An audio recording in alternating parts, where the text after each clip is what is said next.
তো ছাত্র বন্ধুরা, আজকে ভিডিওতে আমরা আলোচনা করব পাস্ট কন্টিনিউয়াস টেন্স নিয়ে। এবার প্রথম কথা হচ্ছে, কখন পাস্ট কন্টিনিউয়াস টেন্স হবে। ধরো যদি কোনো একটি কাজ চলছিল, এবার সেটা যদি দীর্ঘ সময় ধরে চলে তাহলে তো পাস্ট পারফেক্ট কন্টিনিউয়াস হয়ে যাবে।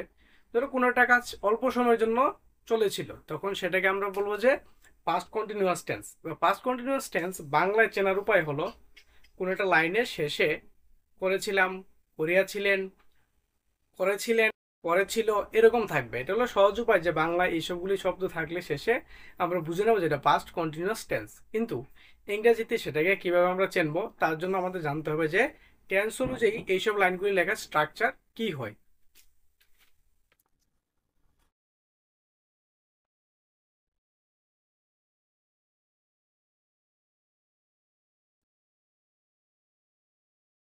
এবার বোর্ড লেখার স্ট্রাকচারের দিকে লক্ষ্য করি, তাহলে আমরা দেখতে পাই যে একটা নর্মাল সেন্টেন্সে যেরকম হয়, একটি সাবজেক্ট, একটি ভার্ব, একটি অবজেক্ট, সেরকমই তো হবে লাইনটা, স্বাভাবিক। কিন্তু এখানে ভার্বে কিছু চেঞ্জ আসবে, যেটা দিয়ে আমরা বুঝতে পারবো যেটা হলো পাস্ট কন্টিনিউয়াস টেন্স। কন্টিনিউয়াস করার জন্য আমাদের একটা শর্ত হলো ভার্বের সাথে আইএনজি যুক্ত করতে হবে, অর্থাৎ ভার্বের 4 নম্বর ফর্ম লিখতে হয়, যেটা আমাদের সাধারণত গ্রামার বইগুলিতে থাকে না। এটা বলা হয় প্রেজেন্ট পার্টিসিপল। আমাদের বইগুলিতে প্রেজেন্ট, পাস্ট, পাস্ট পার্টিসিপল পর্যন্ত থাকে। 4 নম্বর ফর্মটা হলো ভার্বের সাথে আইএনজি যুক্ত করা হয়, সেটাকে বলা হয় যে ভার্বের প্রেজেন্ট পার্টিসিপল ফর্ম। আর এখানে অক্সিলারি ভার্ব লাগবে। আইএনজি যুক্ত ভার্ব লিখলে আমাদেরকে অক্সিলারি ভার্ব লিখতে হয়। অক্সিলারি ভার্ব আমাদের পাস্ট ফর্মে শুধু দুটোই আছে এখানে, ওয়াজ, ওয়ার। এবার ওয়াজ ওয়ার কার সাথে হবে? যখন আমরা প্রেজেন্ট কন্টিনিউয়াস করেছিলাম সেখানে দেখেছিলাম যে আমাদের 3টে অক্সিলারি ভার্ব থাকে, এম, ইজ, আর। এবার ওয়াজ হবে এম আর ইজ এর পাস্ট ফর্ম হিসেবে, আর ওয়ার হবে আর এর পাস্ট ফর্ম হিসেবে। এর থেকে বোঝা যাচ্ছে ওয়াজ হবে সেই সকল ভার্বগুলির সাথে যেগুলিতে আমরা প্রেজেন্ট টেন্সে ফার্স্ট পার্সন সিঙ্গুলার নাম্বার এবং থার্ড পার্সন সিঙ্গুলার নাম্বারের সাথে লিখেছিলাম, আর ওয়ার হবে বাকি সব প্লোরালের সাথে।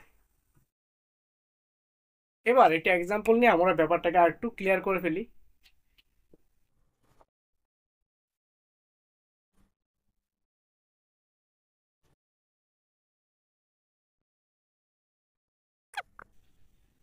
এখানে আমাদের দুটি বাংলা লাইন রয়েছে। একটা হলো আমি স্কুলে যাচ্ছিলাম, আর হলো তারা ফুটবল খেলছিল। এবার তাদের ইংলিশ করলে আমি হবে আই, স্কুল তো স্কুলই হবে, যাচ্ছিলাম, যাচ্ছিলাম ভার্বের মূল ফর্মটা হলো গো।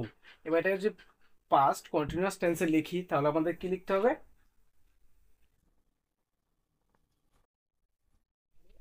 তার যেহেতু ফার্স্ট পার্সন সিঙ্গুলার নাম্বার, তার সাথে হয়েছে ওয়াজ, আর ভার্ব হচ্ছে গো, গো এর সাথে আইএনজি লেগেছে, হয়েছে গোয়িং, আর টু দিস করে তো অবজেক্ট। আবার তারপর দ্বিতীয় সেন্টেন্সটা যখন হয়েছে এখানে, তার যদি আমরা ট্রান্সলেশন করি,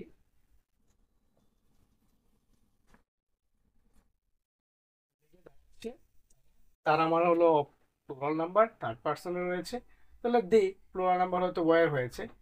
খেলেছিল, খেলছিল, তো এর ভার্বের মূল ফর্ম হচ্ছে প্লে, প্লের সাথে আইন যুক্ত হচ্ছে প্লেইং, আর ফুটবল হলো অবজেক্ট। তো আশা করি এখান থেকে আমরা অনেকটাই পাস্ট কন্টিনিউয়াস টেন্স কিভাবে লিখতে হবে সেটার সম্পর্কে ক্লিয়ার ধারণা আমরা পেয়ে গেছি।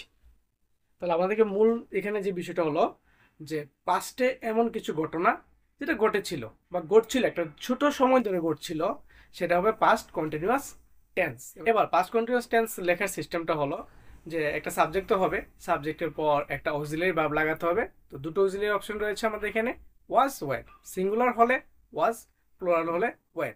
ফার্স্ট এবং থার্ড পার্সন সিঙ্গুলার হলে হবে ওয়াজ, আর বাকি সব প্লুরালের সাথে ওয়ার হবে। আর সেকেন্ড পার্সন সিঙ্গুলার, প্লুরাল উভয়ের সাথেই তোমার ওয়ার হবে। আর তারপর যেটা করতে হবে, ভার্বের সাথে একটা আইএনজি লাগাতে হবে, সেটা হলো ভার্বের 4 নম্বর ফর্ম। আশা করি এই ভিডিওর মাধ্যমে পাস্ট কন্টিনিউয়াস টেন্সে কোনো একটি সেন্টেন্সকে ইংরেজিতে কিভাবে বলতে হয় বা লিখতে হয় সেটা তোমরা শিখে গেছো।